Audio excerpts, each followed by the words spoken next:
Thursday, July 13th, 2023, Monaco 64, home of alternative economics and contrarian views. So has the Federal Reserve really tamed inflation, or what they call CPI? I personally don't think so, and that's what we're going to look at today. But before I do, I like to let you know I spoke to Oliver Temple from Gold Investments yesterday. He's still got the Krugerrands special, and I think with what gold is doing, and we're going to look into that and what gold has done since the Fed started raising rates, it's still a great opportunity, in my opinion, to acquire gold and silver. And yes, so you can basically buy gold through Krugerrands for almost the spot price. If you use my promo code Monaco64, you get it for 0.5% over spot. I've looked at all the other competitors here in the UK.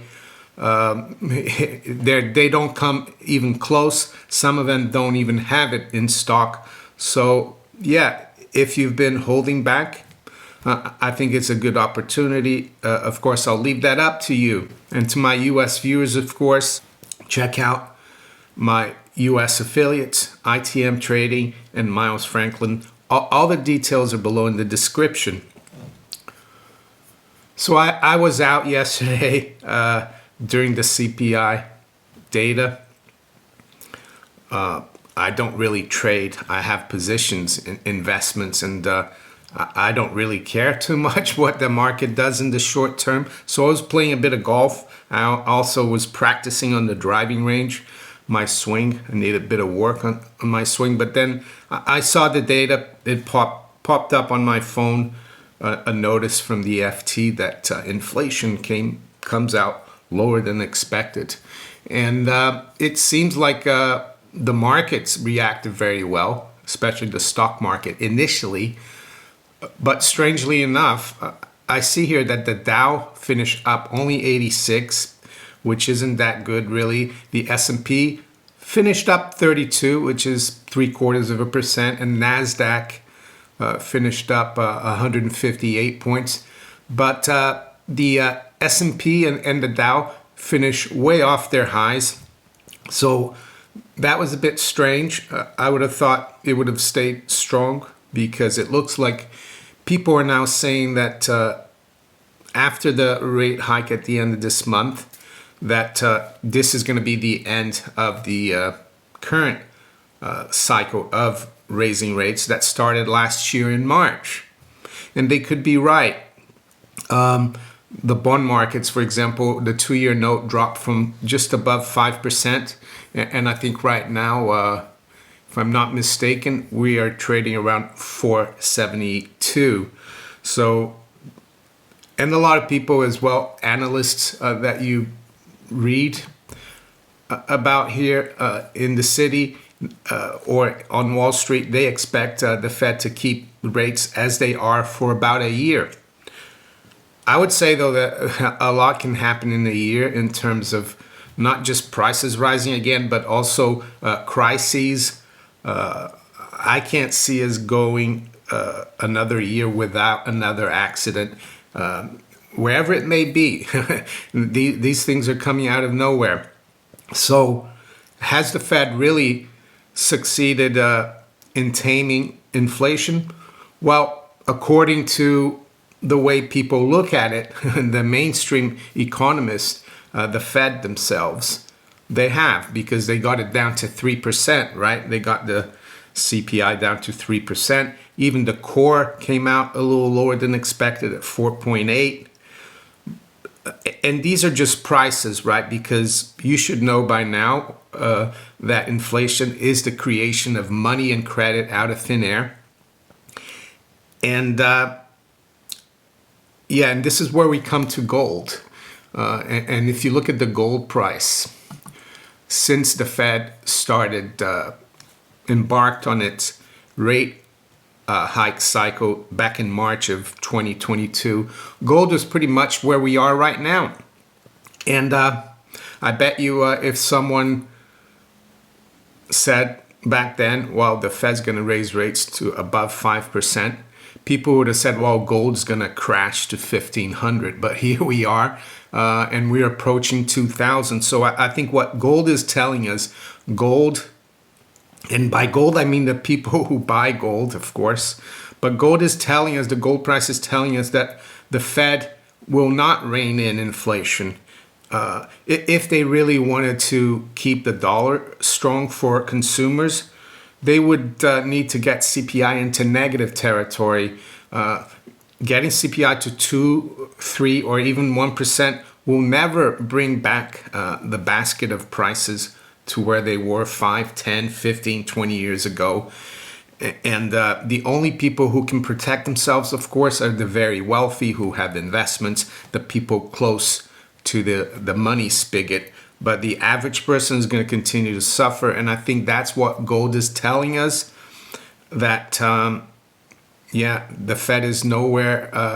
Well, the Fed creates the inflation, and they need to keep the inflation going.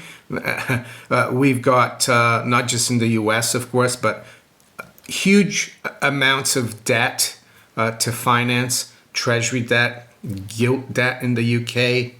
And I guess the only consolation for the government is that if rates dip down a little bit, and the 10-year did dip back below 4%, I think we are at 382 or thereabouts. I mean, earlier this week we got up to almost 409. So so where do I think gold's going to go? It's difficult to say, of course, but as I've said many times, fiat currencies are all sinking, and they're going to keep inflating. And by inflating, I mean creating currency and credit out of thin air. And even if they keep rates at 5% or thereabouts for the next 12 months, as I said, I don't see it happening.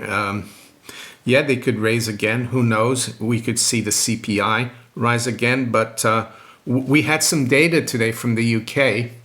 And the UK is a good kind of indicator for even the US economy, I would say, because they've been linked for a very, very long time. And we had GDP, negative GDP year on year. Just came out at minus 0.4. So we have stagflation in the UK.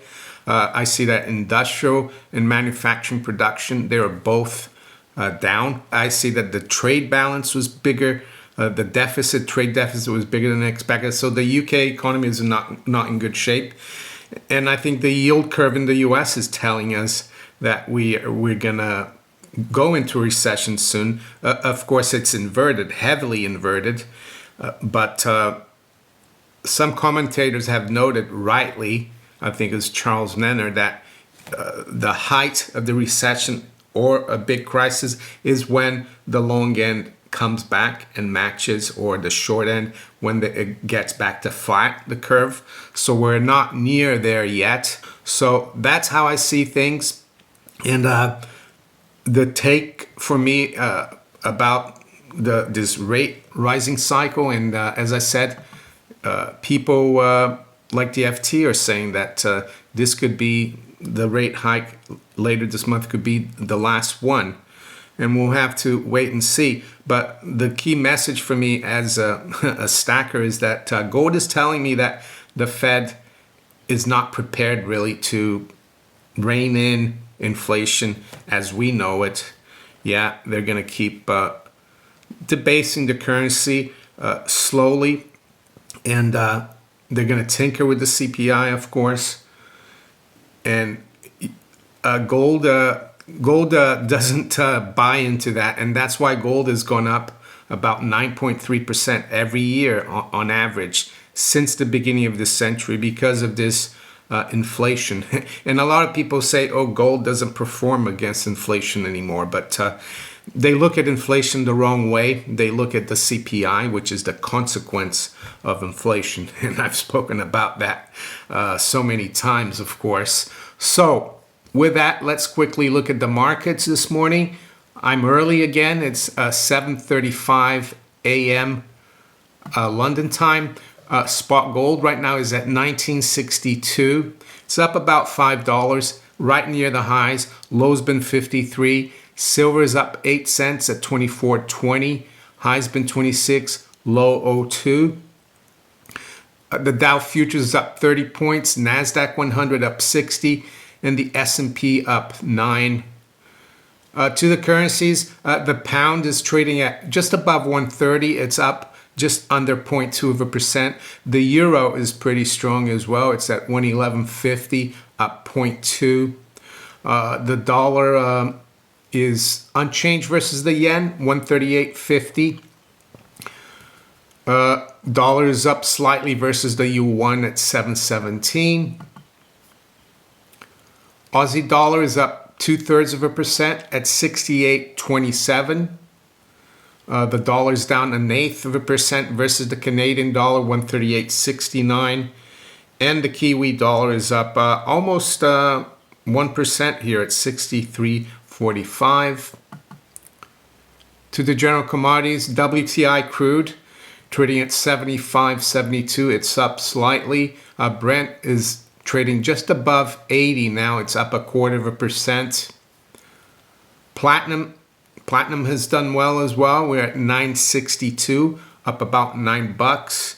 And high-grade copper is up 1/8 at 386. I think copper needs to get back above 4, really. So it's been languishing there below 4 for now.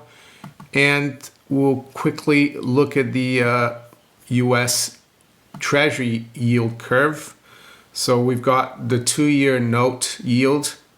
Now it's just below 470, and the 10-year is at 383. We're down a couple of basis points in the 10-year and about 4 in the 2-year.